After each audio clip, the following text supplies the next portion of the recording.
In order to secure a future for her unborn child, she took advantage of a blind date to force an honest man from the village to accept her. 5 months later, she gave birth to a healthy and lively baby, and then, with rightful reason, demanded that the man take responsibility. Driven by a sense of duty, the man willingly married the girl. But married life was not as blissful as Frank had imagined. His wife, Mandy, not only refused to take on the responsibilities of a housewife, but dressed up extravagantly every day, leaving early and returning late, and often didn't come home at all.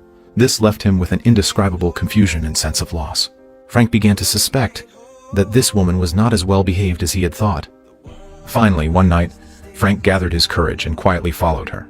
Sure enough, he discovered the disgraceful thing she had been doing outside. Even when the truth was laid bare, Mandy showed no trace of guilt. Instead, her face was filled with indifference and contempt. Frank's dignity was trampled. In a fit of rage, he lost control and pushed his wife to the ground. Perhaps it was her karma. Mandy died on the spot after hitting the back of her head. Before Frank could come to his senses, a drop of water suddenly landed on Mandy's forehead. He jolted awake and remembered the child he had forgotten in the bathtub. In a panic, he rushed upstairs to save the baby. But it was already too late. The child had tragically drowned in the tub.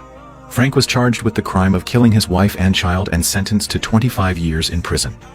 5 years later, he escaped during an appendectomy.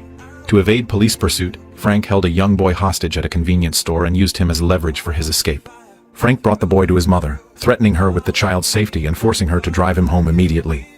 Out of concern for her son's safety, Adele complied with Frank's demand.